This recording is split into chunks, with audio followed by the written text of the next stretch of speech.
বৃহস্পতিবার দুপুর থেকে ভয়াবহ আগুনে পুড়ছে চট্টগ্রাম ইপিজেডের অ্যাডামস ক্যাপস অ্যান্ড টেক্সটাইল কারখানা।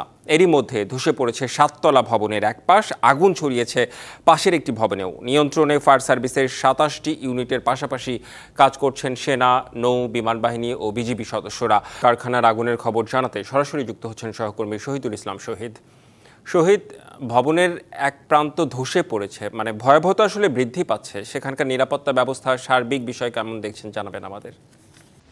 বর্তমানে বৃষ্টিও চলছে এবং ফায়ার সার্ভিসের যে 27টি ইউনিট রয়েছে সেগুলো কাজ চলছে। তবে আসার কথা হচ্ছে রাত 10টা এবং 11টা নাগাদ যে আগুনের ভয়াবহতা ছিল সেটা আসলে অনেকটা কমে এসেছে বলা যায়। তবে ভবনের বিভিন্ন তলা ভেতরে আগুন চলছে এখন, তবে বাইরের যে তীব্রতা ছিল সেটা অনেকটা কমে এসেছে বলা যায়। এবং ভবনের এক পাশ যে অর্থাৎ ভবনের পেছনের অংশ ধসে পড়েছে এবং ভবনের যে গ্রেড বিমগুলো রয়েছে সেগুলো আস্তে আস্তে ধসে পড়ছে এবং যে গ্রিল গ্লাস থেকে শুরু করে সব কিছুই মোটামুটি আস্তে আস্তে ধসে পড়ছে এবং ভবনটি পেছনের দিকে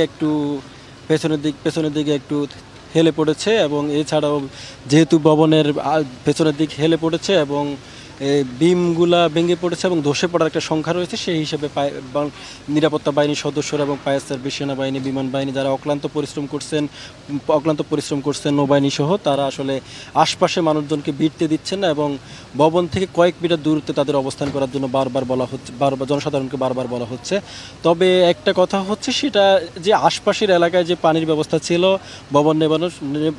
আগুন নেভানোর জন্য সেই ইতিমধ্যে পানি শেষ হয়েছে এবং আশপাশের যে কলকারখানাগুলো পানি ফায়ার সার্ভিসকে সাপোর্ট দিয়েছিল সেই পানি ইতিমধ্যে শেষ হয়েছে। তো আমরা নৌবাহিনীর সঙ্গে কথা বলি, তারা আমাদের যেমনটা জানায় নৌবাহিনীর ইশাখা ঘাটি থেকে রিজার্ভ পানি এনে এখন এই মুহূর্তে ফায়ার সার্ভিসের সদস্যদের তারা দিয়েছে এবং সেই পানি দিয়ে আসলে এখন মূলত আগুন নেভানোর কাজ চলছে। তবে আপনারা দেখতে পাচ্ছেন আগুনের যে তীব্রতা, বাহিরে যে অংশে যে তীব্রতা ছিল সেটা অনেকাংশে কমে এসেছে।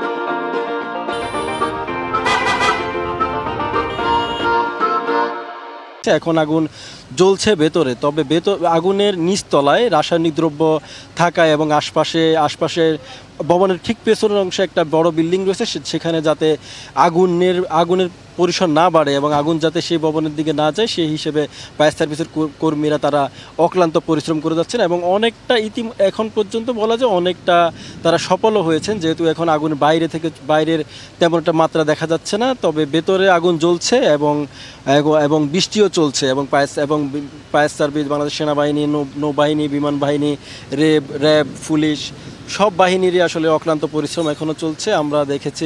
আমরা ফায়ার সার্ভিসের সঙ্গে কথা বলেছি, তারা আমাদের যেমনটা জানায় যে 23টা এবং 25টা ইউনিটের পরে তারা আসলে আরও 2টা ইউনিট বাড়িয়েছে এবং এখন মোট 27টা ইউনিট আসলে কাজ চালাচ্ছে এবং নৌবাহিনী তাদের পর্যাপ্ত পরিমাণে বাইরে থেকে পানি এনে ইশাখা ঘাটি থেকে পানি এনে তাদের পানি দিয়েছে এবং রিজার্ভ পানি চলছে। তো সব মিলিয়ে বলা চলে বৃষ্টিও চলছে এবং নৌবাহিনী সহ এবং বাংলাদেশ সেনাবাহিনী, বিমান বাহিনী, পুলিশ, র্যাব এবং ফায়ার সার্ভিসের কর্মীদের অক্লান্ত পরিশ্রমে আসলে আগুন নেভানোর কাজ চলছে এবং ভেতরে এখন পর্যন্ত আগুন জ্বলছে, আপনারা দেখতেই পাচ্ছেন আমার ঠিক পেছনে সেটা। এই ছিল চট্টগ্রামের ইপিজেড থেকে আমার কাছে থাকা সবশেষ খবর। নিশ্চয়ই শহীদুল ইসলাম শহীদ, আপনি জানালেন। পরবর্তীতে আরও তথ্য নিশ্চয়ই জেনে নেব আপনার কাছ থেকে আমরা। ধন্যবাদ আপনাকে।